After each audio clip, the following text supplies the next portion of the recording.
Hey everybody, welcome back to Beyond the Track with Daniel Blair. Thank you, Cooper Tires, for being a part of this series.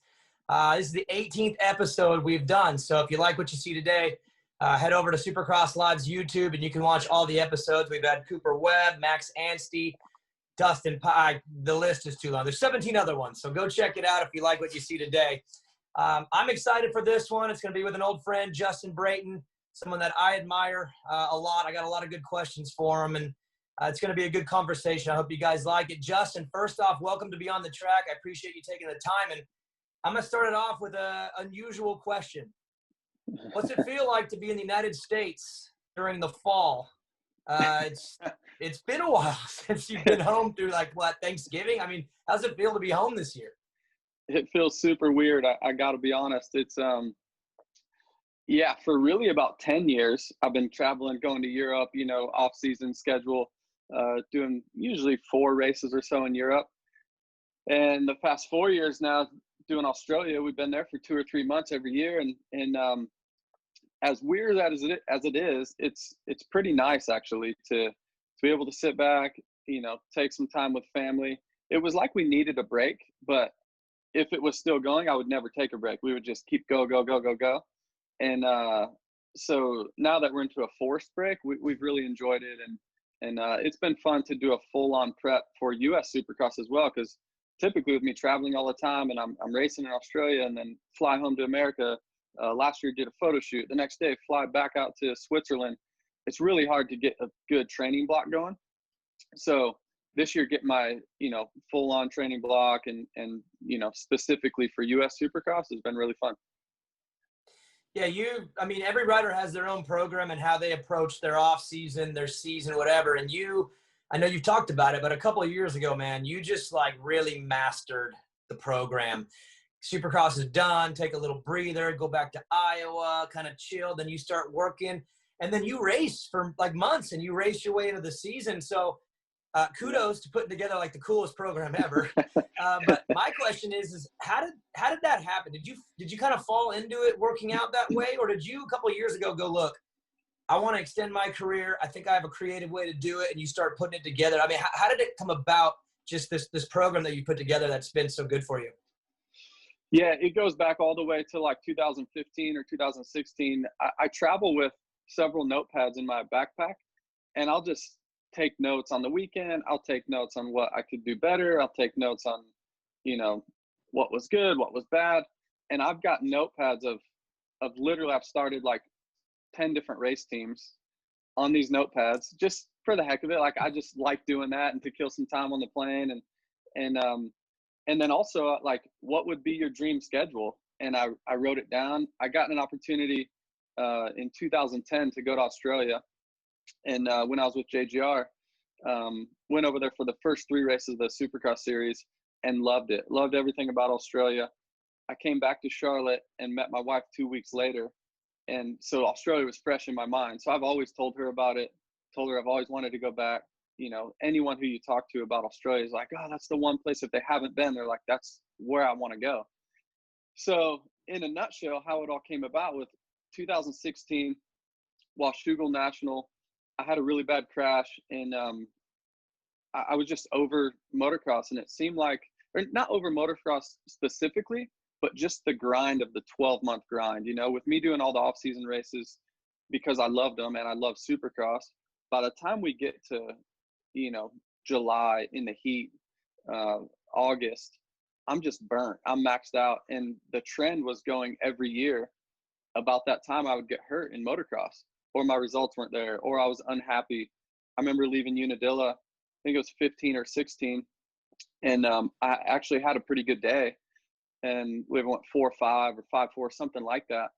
And I called my wife, and I was in tears because I'm like, I can't do this anymore. I don't like this. I don't like the way I feel. And for me, a top 5 in motocross was actually pretty solid. That's a good day. And so right then I knew. And then, so yeah, fast forward to 2016, Washougal, had a bad crash and had to take 2 weeks off, got a concussion. And just so happened that was before the 2-week break. And we went to the beach to my wife's family's place and in South Carolina. And we were just sitting there and and I'll never forget it. I was on the porch swing, just swinging, and like, what should we do? And I'm talking to my wife, and like, I really want to go to Australia. I know there's somehow, some way where we could put a deal together where I go to Australia and race in America, Supercross only, but I don't know what team, I don't know what manufacturer. I was still tight with the Honda guys. And the weirdest thing is, so on Instagram at the time, I'm not very tech savvy. Paige, my wife, says, there's a place where you can check messages on Instagram. I had no idea. So she clicked on it for me, and I had 100 plus messages just from random people or friends or whatever. And the third one was a guy named Yariv from Honda Australia, the same beach trip. And it said something about, would you ever be interested in coming to Australia again? It would be on Hondas. I researched him. I called a bunch of people, to see what he was like. And so we got on a phone call, and it seemed legit, And so I got on a phone call to Dan Bentley, who at the time was the current American Honda team manager. And I knew Dan really well. He was the engine guy when I was on the factory team. And the timing of it could not have been any better. Honda globally was going all in. They were hiring Roxon, they hired Geiser, like they wanted to win everything globally. And he's like, I think we could get on board. Like, I think Honda would just, man, it doesn't matter if it's Australian Supercross, American Supercross, whatever, like they want to win everything. So we got American Honda on board. They gave me full factory bikes. Like, everything was just coming together so smooth. And so yeah, that's really how it happened. And I called, some sponsors that I've been with for a long time, which is like Fly and Gothic J at the time was my mechanic at Honda. He was my mechanic in 2012. He was still at Honda. One of my best friends, Rich Simmons, was Seeley's mechanic at Honda. So I knew all the guys there. And yeah, it happened quick, but I feel like I really fell into it, because you can't do that with every manufacturer. Obviously, there's a certain amount of money that it takes for me to take that risk. I had a family, so we were going to be gone for months at a time to Australia, and all of it just really fell into place. And then now thinking about that 4 years ago, or almost 5 years ago, it's just steadily built to this awesome program, and which led to MCR, which is a whole nother story. And okay, how do we put this puzzle together? Because now we got this puzzle for Australia built, but I still want to race in America. So Honda said, okay, we have this support, which was Troy Lee Honda. They were going to KTMs. We have this support. Where should we take it? And they kind of left it up to me to say, hey, where do you want it to go? And there was 4-5 teams or something that I had talks with and meetings, and Mike Genova and the MCR guys made by far the most sense. They were Supercross only. They had the budget in place, and they were already on Hondas at the time. And so I created that relationship, and yeah, just so many things had to happen just perfect, and they really did. You make it sound like it was really easy. There had to have been some bumpy times, because you make it sound like it just all was perfect. It wasn't easy, but I will say it was almost too good to be true. It was like, I have to do this. I have to do this. And yeah, the rest is history. And it's worked. And that's the thing, is it's worked, because now, again, you've told me multiple times too, you're trying to extend your career. You're in your 30s. This sport chews people up sometimes in the 20s. Some guys at the end of 20s don't even want to do it anymore. You want to keep going, But how do you make it work? Now you actually get an off season. You get to go to the beach, have fun, but then you get to also prep for your season while getting paid, and then now take the family. So it's like a vacation. Like, yeah, good job, dude. Like, good job. You really did. Yeah, you pulled it off. It's a good program. It really is. Yeah. And the biggest thing really wasn't physical. Like, people say, oh man, the training and this and that. I love the training. And throughout the summer, I raced mountain bikes almost all summer. So it's not the physical side. It's more the mental side. You just need a break. You need a break from Daniel, just the stress of racing and competing night after night and week after week it's a grind. So yeah, to be able to take that time off in the summer, regroup, like you said, go back to Iowa, visit my family, get mentally rested, And then I usually start about August 1st, really training and riding again. And that leads me into Australia, which then by the time January comes around, I'm pretty race fit. And you know, as a racer, there's a big difference between test track laps and racing laps. And I really feel like the past 4 years, it's helped me a ton to race that whole really off season, or in season, I guess, in Australia and Europe, and then take that momentum into American Supercross. Well, for 2021, it's a little different. Obviously, I think collectively as a sport, as a country, as a world, we're all going through a tough time. So for you, your schedule gets rocked this year, and your program has got to take a year off. What's this fall been like, being home and training, and how are you prepping yourself for Houston, when normally, like you said, you race yourself into the first round? This is different this year. What's it been like for you, and how do you feel? Yeah, been a lot different for sure. We haven't spent the Thanksgiving in America in 4 or 5 years, but it's been nice having 2 kids, a 6-year-old and a 3-year-old. We did spend a lot of time in Iowa this summer. We actually plan on going back for a month. Ended up staying for 3 months and buying a house, and so kind of got settled in Iowa and really enjoyed my time with family. You know, once COVID hit, it was like a light went off in my head. Like, man, you've been gone almost 20 years from Iowa and your family there. Now you've got kids. I really want my kids to know my parents and my sisters and cousins and all that. So that was really fun. And I didn't do much riding. I did a lot of mountain biking, but really no motorcycle riding. Once I got back to Charlotte, started riding some Supercross. And so, yeah, it's been fun, something different. Been riding with the Club MX guys a lot and trying to do some race simulation stuff and do a proper lead into American Supercross, like a proper boot camp and proper training and a real structured approach. And then just being home, not being on the airplane all the time and not being in an Airbnb or things like that. So it's been fun to take a year off. We definitely miss it, but we are, we've definitely had a good time as far as, seeing family and now being back in North Carolina. It's been fun to visit family here as well. And yeah, just be home. Justin, you've had a great career, a cool career. And again, we'll get into this here in a moment, just how you got into your pro career and where you took it. But does it feel weird sometimes going back to Iowa? You mentioned you've been gone for 20 years. Does it feel weird sometimes going back home, driving those roads? Because when you were home driving those roads, you weren't the Justin you are now. You don't have this long career and these Australian titles and the Daytona Supercross win. You're an Iowa kid, kind of just, wanting to make it and do this dirt bike thing. Is it weird when you go back and driving those roads, you get those feels like, man, I remember what I felt like when I used to live here and like the things that I wanted to accomplish, now being on the other side and seeing the things that you have accomplished. Is that weird sometimes? Yeah, I would say it makes me feel really grateful and appreciative for what I've done and makes me reflect a lot. But also that's why I love going back. I love the feeling of family. I still have a lot of the same friends back there. It's who I keep in touch with the most, or my friends I grew up with in Fort Dodge. And yeah, just a great appreciation, and also helps me reflect on, man, when I was here, I would only dream of getting free gear, and I would only dream of doing this or doing that or qualifying for a Supercross main. So yeah, it's definitely weird, but it's part of why I love it. A lot of my friends now have kids that want to race, and so it's fun to be around them.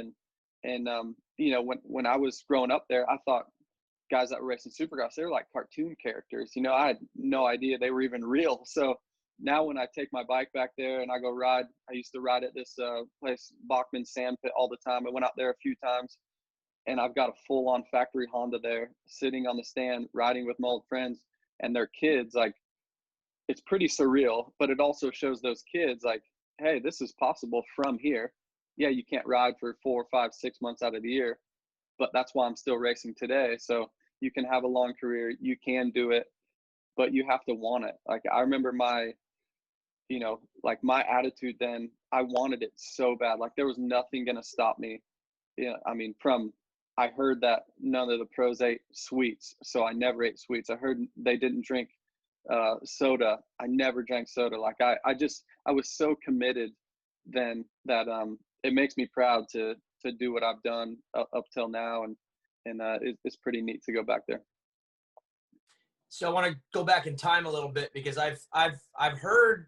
I mean, I know your story very well. I mean, I was around at that time racing in arena cross, and I knew when you started coming around. I did Lake County Fair one year when you were there. Like, Oh yeah, I remember the old 614. I know that yeah. guy. But my question is for you is take me back to that, say, end of high school time, because I've heard a rumor. I don't even know if it's a rumor. I've heard this story before. You can correct it right now, or it's right. That you were kind of given a timeline on how long you were going to be supported by the family. And they said, look, like, there's a window we're going to allow you to chase this thing, and it's not going to be forever. Is there some truth to that story? And just take me through those years at the very end of being a privateer, kind of doing your own thing, to getting into arena cross, because I knew it was around that time.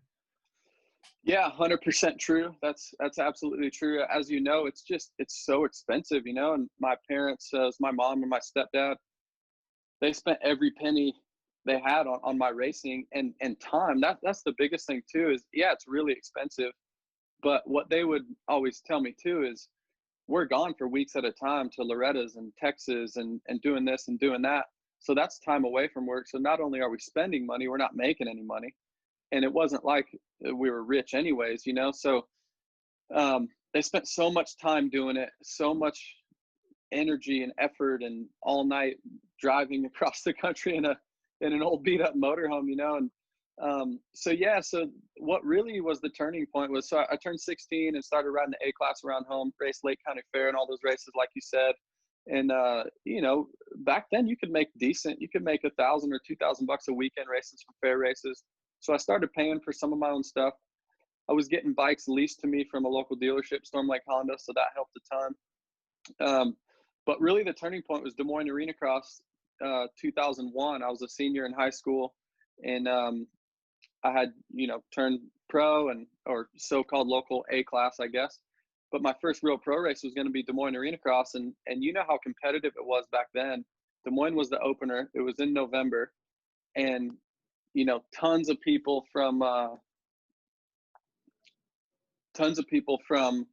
Supercross would come race Arena Cross as well, being the opener. And yeah, I showed up. I literally had stock motorcycles. I was on bone stock suspension. I think we set the sag. And I show up, and there's Buddy Antonez with a big #1. And it was the year Damon Bradshaw came back on factory Yamaha, and DeMuth. I'm sure you were there, and the list was long. And yeah, I'll never forget getting behind Denny Stevenson in practice. And I started throwing up in my helmet because I was so nervous. I could not believe, for one, I was at Des Moines Arena Cross. And then for two, I was behind Denny Stevenson, Supercross champion from Omaha, Nebraska, you know, 2 or 3 hours from where I grew up. Chad Pedersen grew up in the town that I grew up in Fort Dodge, and he was there as well. And it was just crazy. And so I ended up being fastest in practice, and I couldn't believe it. Like it was unbelievable to have my name on top of the charts. And so then the heat races started. I got the whole shot. Bradshaw passed me. I passed him back, started throwing up again in my helmet, and I won the heat race. So now I was fast in practice over Buddy Antonez and Pedro Gonzalez and Josh DeMuth. And, you know, like I said, there's so many guys, Bradshaw.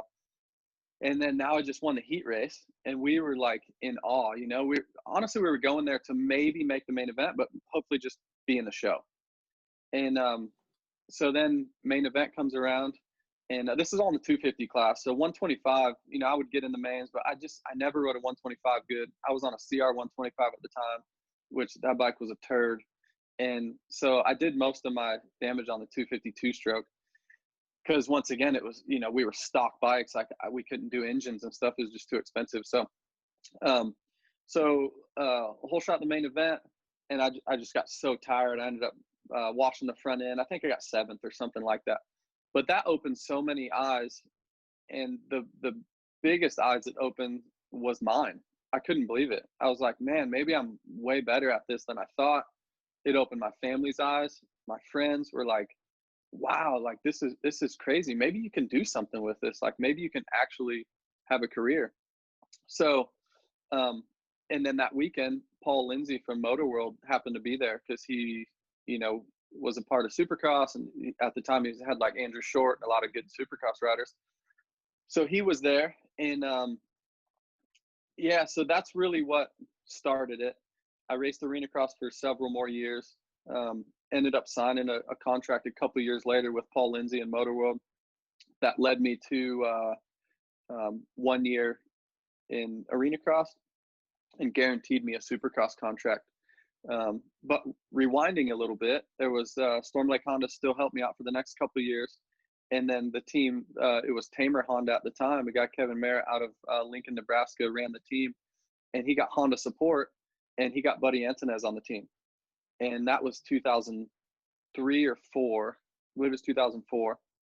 And Buddy took me under his wing. For some reason, he liked me. He ended up helping me so much. Let me go ride bicycles. When the first time I ever rode a road bicycle was with Buddy Antonez and Jeff Emig in Temecula, California. I didn't have clip-ins or anything. I had no idea what I was doing. And yeah, just stories like that. I mean, there's so many of them, but that's how I got started. And then Buddy got me a fill-in ride at the end of 2004, or sorry, into 2004 season for arena cross that I was a fill-in at, which was Factory Connection Honda at the time. You know, this year, Geico Honda. Unfortunately, they've gone away, but they gave me a shot to do the last 6 Supercrosses in 2004. Yeah, dude, I remember those years when you were first coming up, because again, I was Supercross, and I would dabble in the arena crosses, and they'd come around, and I would always do my research, and of course Buddy and Danny and all those guys. But then I started seeing your name, saw you at Lake County, and I'm like, dang, that guy's really good. The thing that I kind of want to go back into this story is, as an amateur, when you're winning everything at Loretta's and everything like that, you don't have parents saying, hey, you better make it happen in the next year or two. I mean, you don't even think that way. For you, though, again, with that not as successful as an amateur career and just knowing your path, was it a little scary there at the end, knowing like, man, this could all be done. This is what I want to do. Like you said, you're taking sacrifices. You're not eating sweets, drinking sodas.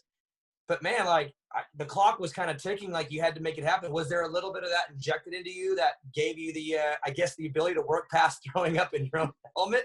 Because I would think that, like, again, you're a lot of pressure. But was that part of the pressure too, just knowing that there was a timeline to how long maybe this little opportunity was going to last? Yeah, I don't really specifically remember thinking like, man, I'm going to have to go work construction, or because I did that actually. I worked for a welding company, grinding off welds after school. I helped my uncle, you know, with some construction stuff, and I knew I didn't like any of that. That I did not like that. And so after I graduated high school, my parents they basically said, hey, we'll support you for 12 months. Moved to California. My mechanic at the time in arena cross, his name was Ken Lyle. He graduated with my mom and dad in Fort Dodge, and he lived in Lincoln, Nebraska. And one of their lifelong friends that grew up in Iowa as well, a guy named Mark, he lived in Anaheim. And Ken called Mark for me and said, hey, can this kid come live on your couch for 6 months or so? He wants to try and race motocross, and Southern California is the place to do it. So I'll never forget committing to that. You know, I was 18 years old, just graduated high school, had all my friends in Iowa. You know, they got a high school girlfriend at the time that, you know, then it's like, man, I don't want to leave my hometown, you know, and it was a small town. And so I'll never forget loading up my truck. I got a U-Haul and loaded my 2 motorcycles up in it and drove to California. And I remember I cried from like Fort Dodge to Omaha, which was like 3 hours, just because I was like the unknown. I didn't know Mark, who I was going to move in with. I just called him, you know, and said, hey, is this okay if I do this? I've heard you're okay with me living on your couch. And so, yeah, drove out there and I would go pay to ride Elsinore basically every day. Ride outdoors. I remember seeing Michael Byrne out there one time. I jumped behind him and you know, run with him for a couple laps. And I remember Ron Cotta jumped behind him. I was that annoying local kid, you know, that no one knew, that was trying to just get better. And so yeah, I did that, and then that's when I got the the local, Storm Lake Honda was going to kind of help create a little team. And so then I did arena cross, and that would get me by, for the year, and I'd make, 3-4 grand a weekend in arena cross. And then, yeah, ended up the real turning point to when I truly started making a living was when Budman took me under his wing and got me that deal, that fill-in ride with FC. And then the last 2 or 3 rounds of that year, I ended up getting top 10 in 250 East or West. I forget which one it was, because you could do both coasts. So I did 3 on the East, 3 on the West. And then I signed a 2-year deal with Motor World. And that's when it really started turning. They paid me 40 grand a year. And I thought I was a rich kid, man. I was like, I'm getting a legit salary and I'm making bonuses on the weekend. And that's when I started renting a house with, NorCal, Jeff Northrup. We rented a house together in Marietta, and just started working. That's when I started to meet different people and, know, hey, this is how you're supposed to train. Here's what you do. Here's this. But a lot of crazy stories in between that. My first race for Motor World, Des Moines Arena Cross, we were on Suzuki's, and I was going into the series thinking it was me, Darcy Lang, and Josh DeMuth, kind of favorites. And Hoffmaster as well was my teammate. So us 4 were kind of the favorites. Hoffmaster got hurt on press day, and I got hurt the first night, broke my leg really bad. So I was out for pretty much 12 months.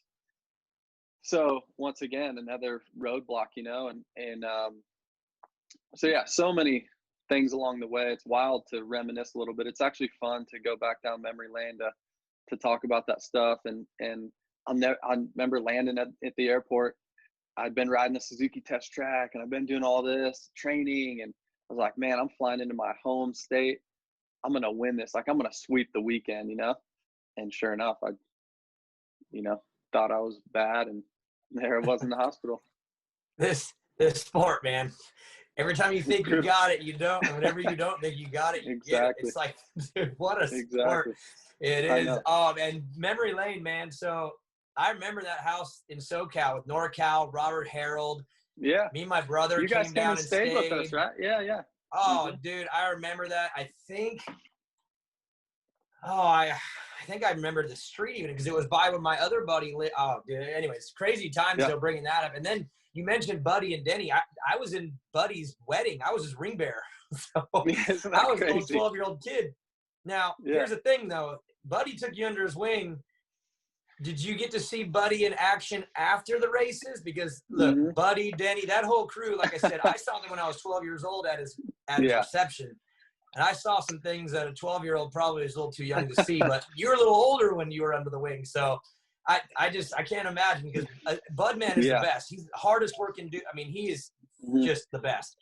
But those guys had fun too, Justin. They had a lot of fun. They had fun, and that era was pretty wild in arena cross, and they did work hard. I mean, Buddy was no slouch. I remember him, visualizing the whole 20-lap main event in his mind before he'd go up to the race. He'd sit there on a chair and just close his eyes and visualize. I'm like, man, that's what he does. Like, he was so committed.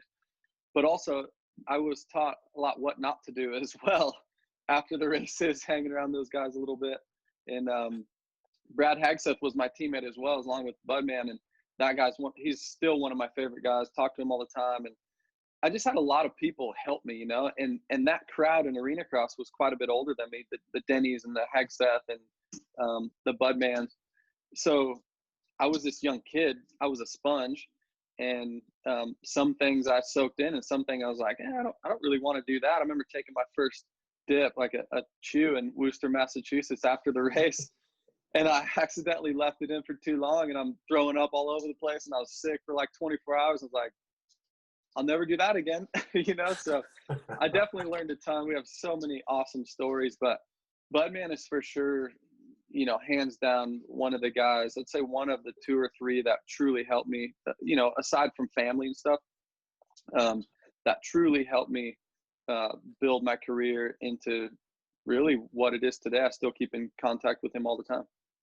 That's awesome. I talked to him last week. He's coming up to NorCal, I think, this weekend to I do saw a that. training class. So, Yeah. I love Bud, man. And again, he's talking about someone to really learn from. Like you said, he'd been through so much as an amateur, and a Supercross turned arena cross, back to Supercross, and then even People now. Forget.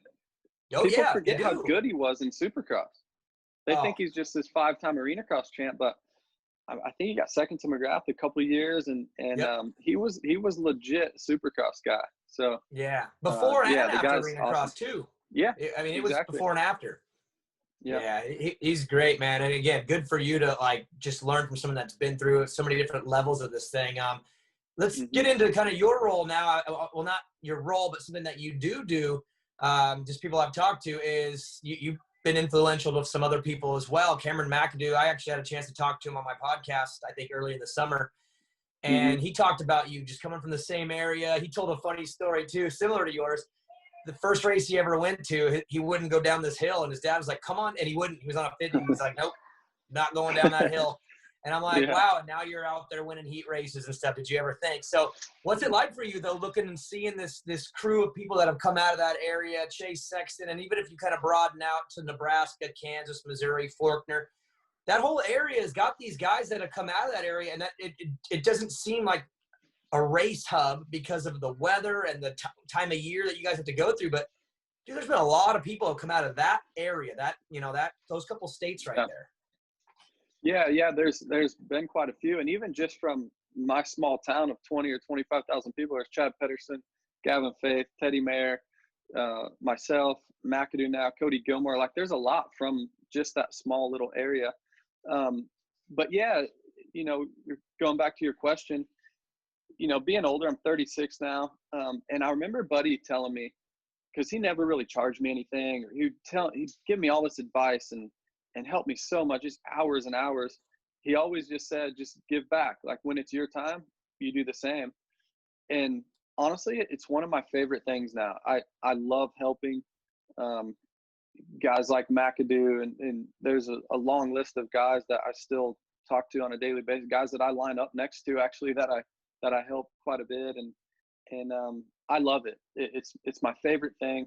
I even, sometimes I say I like it more than racing, and although I obviously still love racing, but I love it.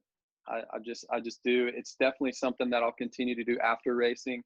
My time is fairly limited now, but if I do get any extra time, I'll, help any way I can to riders that reach out, and because now I feel like the Bud man, like, he had been through so much. He had won races, he had lost a lot of races, he'd been through injuries. There's so many things, and just the racing side of it. What I've realized over my career is the racing side is so small, and almost all of us are around the same speed.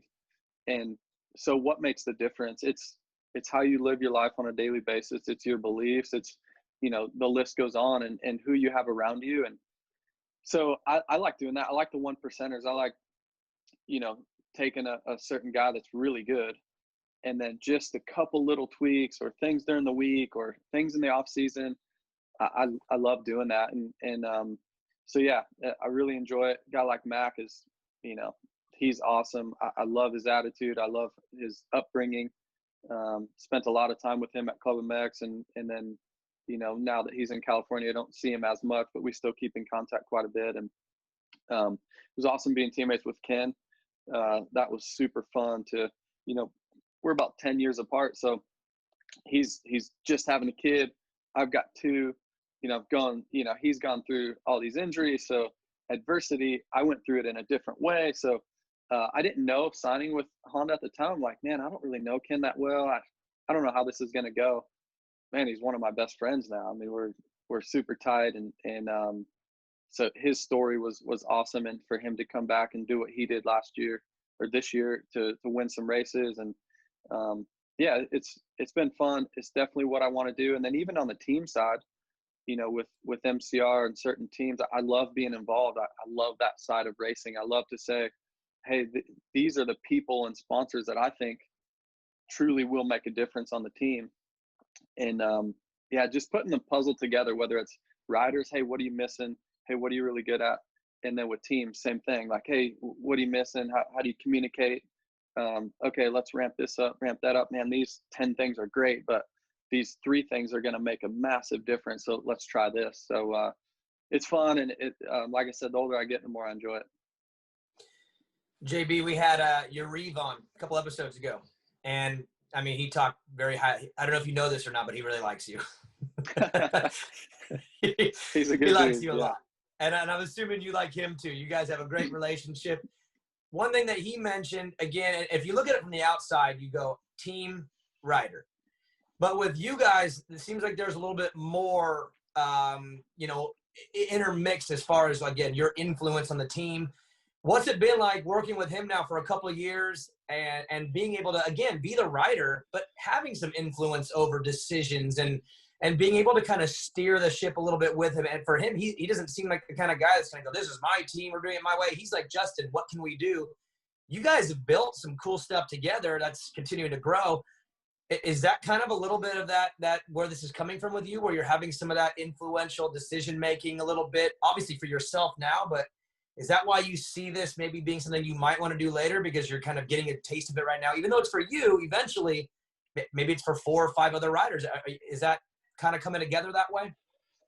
Yeah, it has, and it's kind of grown organically. I mean, there's been teams I've been on that I've just had my hands tied, and I'm like, man, the only thing we need to do is we all just need to communicate. It's basic stuff, whether it's relationships, teams, it doesn't matter. Like your marriage isn't going to be good if you don't communicate with your wife. Your friendships aren't going to be good if you don't communicate. Football teams, like everything is just so basic. There's been teams I've been on where I'm like, man, we all just need to sit in the same room on a weekly basis and be on the same page, and let's all grow together. But you need a group of people that all want the same thing, that all are out for each other, like, in the good for each other, and they want to achieve the same goals. That's hard to find. It really, really is. It's hard to find. And it's why you see a guy like Mike Genova, who I'm really good friends with, talk to him all the time, really, really respect him a lot. It's why you see a team like his really thriving. They're a band of brothers that want the same thing for each other. And, being on his team, I feel like I help, some things. You got Tony, who's a rider's team manager. I mean, the guy wants the best for the rider, which is what a team manager should be, because ultimately your biggest asset on the team is the riders. Pretty much all your, a lot of things come from your riders' results. So how do we make the riders happy? It's by having a group of people that want the same thing. What's the same thing? It's the best results, communication. Everyone wants to be in the loop on certain things. You want to run the best equipment possible. You don't skimp on running certain things that, just because you're getting paid a few grand or even 10 grand, like, honestly, it's not worth it to run certain stuff, and so I learned a ton from Genova. I think he, learned a lot from me being on the team on certain things and the way we communicated. And so that was my first real experience to have hands-on, and they listened. I listened. It was fun. It was fun to, not that saying I built that, obviously Genova built that, but I had a hand in creating some relationships and ultimately won a Supercross for him. And now with Yariv doing the stuff in Australia with him, you definitely have to earn respect. Like, I had to earn Genova's respect for him to even, take my word at anything. Same thing for him. He had to earn my respect as well. And that's huge in any sort of team or relationship, whatever. It's just, if everyone respects each other and you're communicating, like, it's amazing how much fun it can be and how the results will just, like, it'll just take off, and so, yeah, so now dealing with Yariv, he trusts me and my words and how I think to grow the team, put the right people in place. Let's do this sponsor and that sponsor. And because not only is that product good, but the people who run that company are awesome. They're in it. They know what we want. They know what it takes to be at a high level.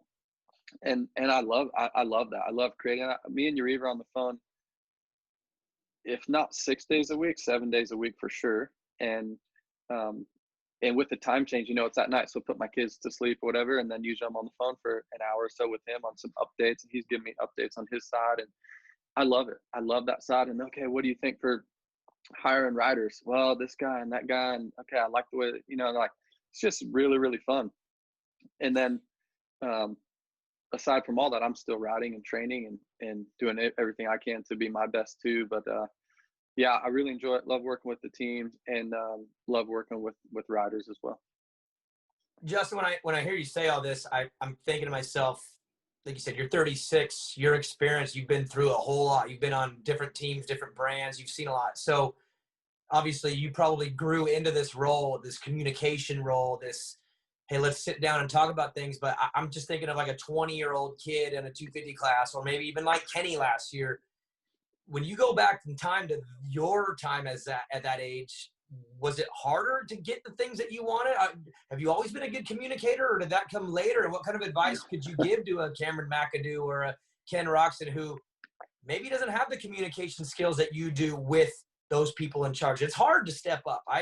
It's hard to step up and say things sometimes with people that come across as having it all together when maybe you see a flaw. What do you say to the younger guys who are maybe in that boat but don't have the courage or the experience to make things happen like you did and steer the ship to make sure that you were right so you could perform for them? Like, what kind of advice do you give to the younger riders that are maybe going through that?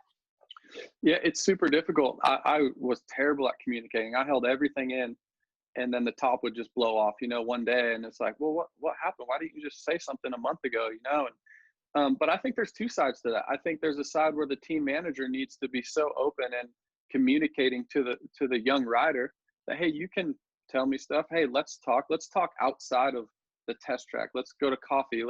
There's so much that can happen at the race. Like, I'm different at the race.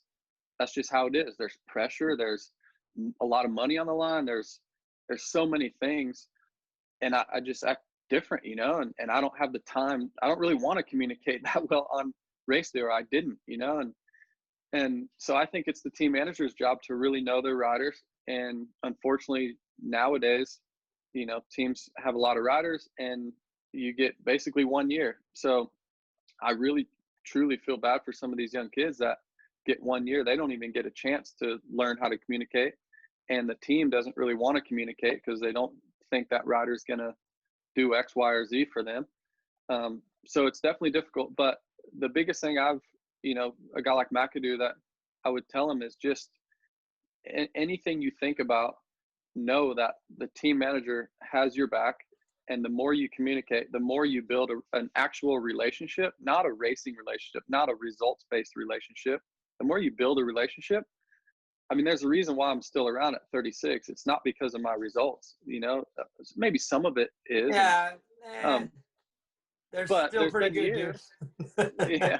There's been years where I maybe don't deserve a factory Honda ride.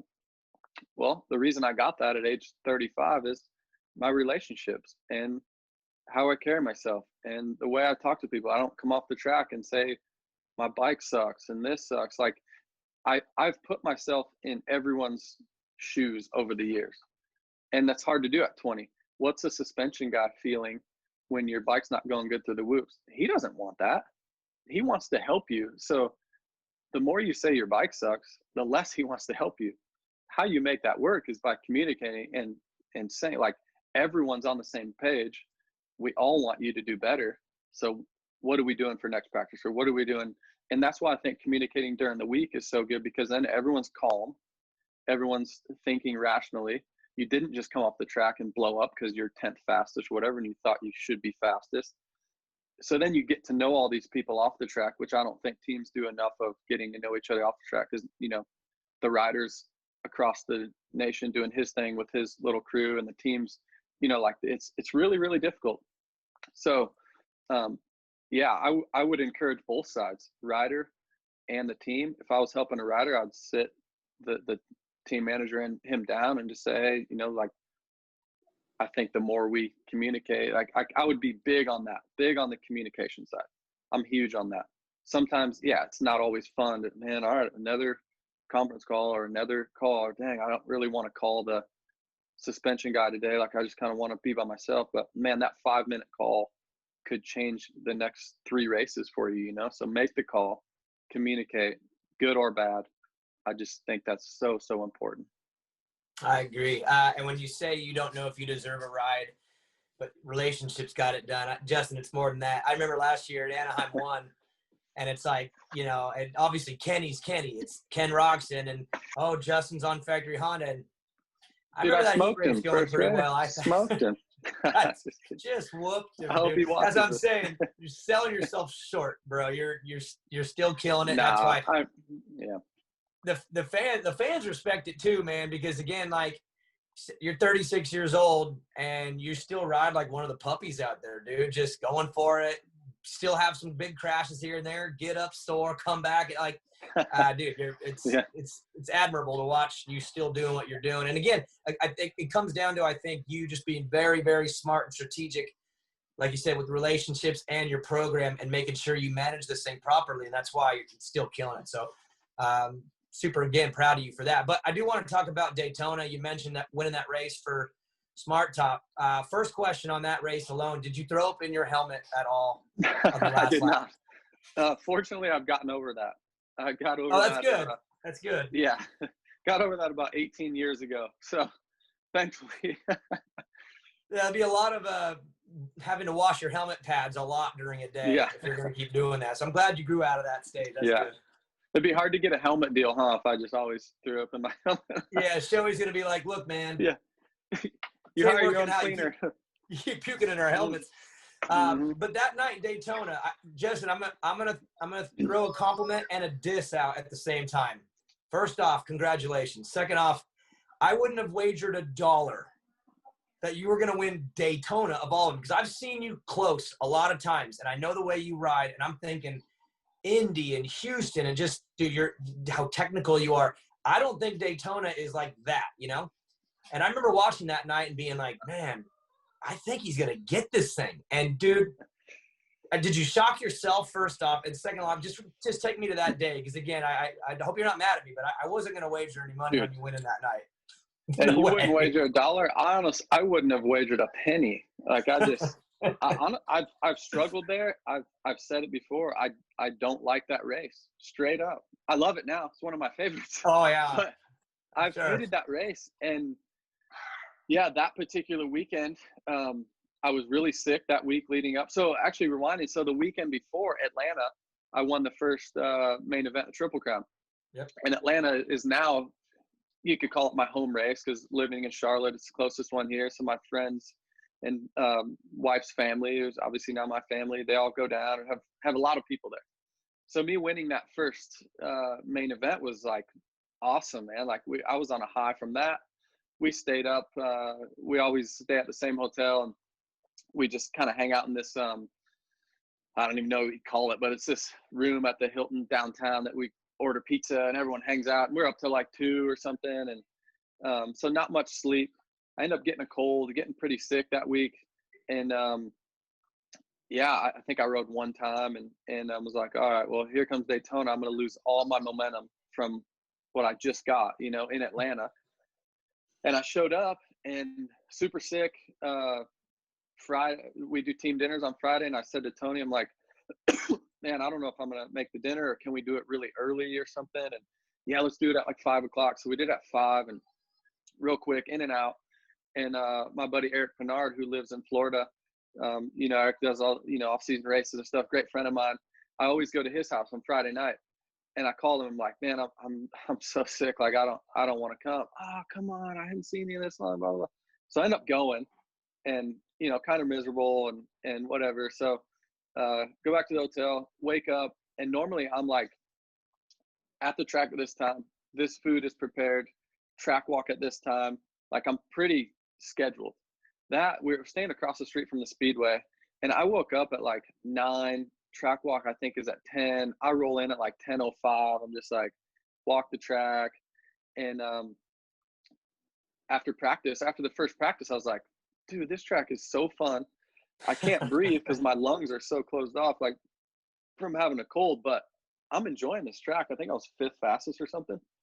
So Tony Berluti was my mechanic at the time. And I'm like, man, this is fun. Like, I'm really enjoying this track. I could push. My bike was really good. Typically, I'm like a little sketchy there, you know. And yeah, so heat race comes around, get a really good start. And I beat Marv straight up in the heat race, and it was just like things were going too good. Like that Atlanta thing happened, and then I crossed the finish line in the heat race, and I just like pointed at the crowd like, yeah, no big deal, just won a heat race. And then in the main, Christian whole shotted, I was second. And I knew Christian was fast, but I'm like, man, if I can get some clear track, like typically Daytona's fairly one line. Mm-hmm. And there was a couple sections that I was fast in, and one being the whoops, and there was a quad, and like, so yeah, I got into the lead and I just started stretching it out. And then once Cooper got into second, we had been riding together like the past 2 or 3 weeks, Coop and I, in North Carolina. And I would always be a little bit faster or even the same. But then the last like 5 laps, I knew Coop, he was fit. Like he would just come on for some reason. The last 5 laps, always, even during practice, I like had to really dig deep to still hold my gap. So I'm like, okay, Coop's in second. You know he's going to come the last 5, so kind of chill out, hold your gap. I think I was at 6 seconds or something. Hold your gap there, and then just save some for the last 5. And so just clicking off the laps, and then I saw Eli got in a second. I was like, oh, crap. Like, I don't know if I can hold this gap now. Like, you better go. Yeah, so I went, and I made a big mistake as I started to do that, and I think he gained 2 seconds a lap. So even today, if I watch the race, I still get anxiety because there's that one lap that they started really focusing on it. And Ralph or someone's like, man, he gained 2 seconds that lap, like he's going to catch him. But me, you know, knowing what lap that was, like that's the lap I made a big mistake and I botched this whole rhythm lane. So then I actually dropped my times and matched Eli and bettered him a couple laps. And then the last couple laps, he just kind of like gave in. And I never would have thought in a million years that I would win that race. Like you said, I thought Indy or St. Louis or, you know, races like that. I've came so close so many times. I'm like, maybe I'll win one of those. But Daytona, man, that night was just so special. And typically I'll have a friend or my wife with me at the race. I didn't take anyone to Daytona. So I'm like, probably get an 8th or something, or, you know, maybe a 5th on a really good night. But everything just clicked. It was honestly easy after the race. I remember talking to like Vince Freeze at the time, who was my teammate, and a couple other guys were like, dude, the track was so gnarly. I'm like, man, that track was like pretty easy actually to me. Like I just was flowing on it. And so yeah, crazy, but trophy's right over there in my living room, and no one will ever be able to take that away. No way, man. Hey, how about doing Mike Genova dirty? Come on, you got to do it when he's not there. I know, right? He was in Hawaii at the time, and what's he thinking when he's watching that? It was just such a special night. Yeah, he said he was screaming in his living room, and then he was crying. And then Tony Berluti, you know, my mechanic at the time, he'd worked for so many factory guys. He'd never won a 450 Supercross either, so it was his first. It was the team's first. It was my first. It was just such a amazing, special night. It just shows you like you can do it. Like I know it's so cliche in every sport and everything, every business, like, oh, just you can do it, you know, but it truly does. When it's your time, it's your time. And then even the next weekend, you know, I think I started like 6th or something in my heat race, pass everyone, win the heat race. You know, another podium, and then St. Louis comes along, win my heat race again. Like I think I won 4 heat races in a row, something like that. And it was just my time of year, and yeah, it was crazy. Dude, that's cool. I every Supercross win is obviously big for the guy. Even Eli's won 40 something now. I mean, I know they still mean a lot to him, but there's these races that will always stand out for everybody. That one for you, like I said, I wasn't there. I was, you know, I was there this year, but that year I wasn't there, so I watched from home, and I'm just like, I try not to ever root for or against anyone, to just in my job to be neutral. But I gotta tell you the truth, bro. I was pulling like finish this, like get it done. But to the same point, last year when Ken Roxton wins in St. Louis and finally gets that win that we've all known he's been coming, I had the same feelings. I was on the podium, dude. I was like emotional, like got kind of caught up in it because, like, again, it was one of those moments where I hate to admit I was kind of wanting it to happen for the guy. Like it just made the story so much cooler. So for you that night in Daytona, and then being able to see Kenny get that night in St. Louis, did you kind of get to, again, not for you personally, but get to see that night relived a little bit? Just someone that just had worked so hard and then finally got something that they'd been chasing for so long. Did you get to feel that a little bit in St. Louis last year? Yeah, absolutely. And at that time, Ken and I were spending a lot of time together during the week and riding together. And, you know, I was staying at his house. And so we're mountain biking, and the one thing that I would say, and I've said to a few people, even in the media and stuff, like, people forget that Ken Roczen he's a human being. Like, although we think of him as this superstar, which he is, you know, but he's a human being. He really was in the hospital for that long. He really is still struggling with some things. You know, he does have feelings. Like, that's the thing that people don't get. And yeah, we all kind of expected it, but was it ever going to happen? You know, I'm sure there was some belief he had, but also some like, man, maybe not, you know? And so yeah, the cool thing was to see the human being, Ken, the talks that we've had and the mountain bike rides and you know, I love like getting deep with people and like having real life conversations. So having a lot of those with Ken, then to see him win was like, that was awesome. But in saying that, I feel like Ken's grown up so much now where like, that's not that, especially now having a kid, but at that time, that's like, he doesn't live by that identity anymore, where I think so many riders do. And maybe even he did at one time, not speaking for him. I don't know if he did or not, but so it was so cool to get that and also enjoy that as a human being and like all the work he'd done. Because before that, not that it came as easy, but Ken was so good. I mean, I talked to him, I'm like, dude, what about that weekend, this weekend or that weekend? Like, it was just so easy. Like, he knew for sure he was going to win. He was super happy and comfortable, and it was just game on. So to go through what he's gone through and to do what he's done, you know, people say like, oh, I didn't win the championship and this and that, but remember all that he went through. He's a real human being like all of us. Man, maybe we don't even come back and write again with all his injuries, you know, let alone ride a motorcycle and win at the highest level in our sport in the world. So that was cool to be a part of. And then Honda, obviously, you know, they hadn't won in a while. I was actually the last win. So I'd always tease him all the time, just about, yeah, still the last win, man. And then I won the heat race at Anaheim, like last heat winner, last main event winner, dude. It's like, what's up? So, yeah, we have a fun relationship. But yeah, that was cool. And then definitely different types of things because he's so used to winning. But yeah, it was neat to live that with him, and then also live that in 2018 for myself and all the things that I've been through. Yeah, again, just I can't imagine the feeling, like you said, but it's crazy how things work out when you don't think it's the time, man. And that's that night had to have been magical for you.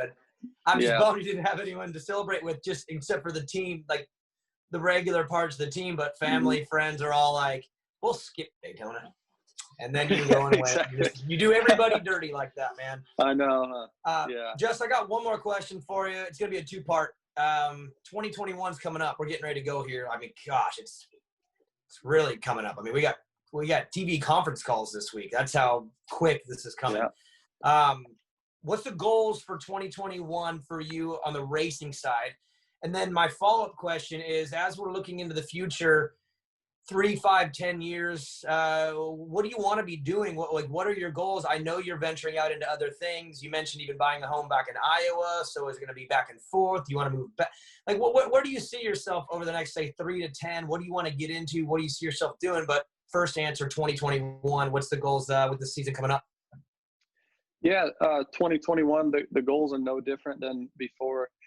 Obviously, I'm older, but I truly don't feel like it. I know that sounds crazy, but I really don't. When I'm riding and put on my helmet, like, I still have that fierce competitiveness in me. I still feel like I'm learning. Like, I'm still a student of the game. I mean, I have my mechanical video, a lot of my stuff. I'm like, hey, I don't care about lap times this moto. Just video me the whole time.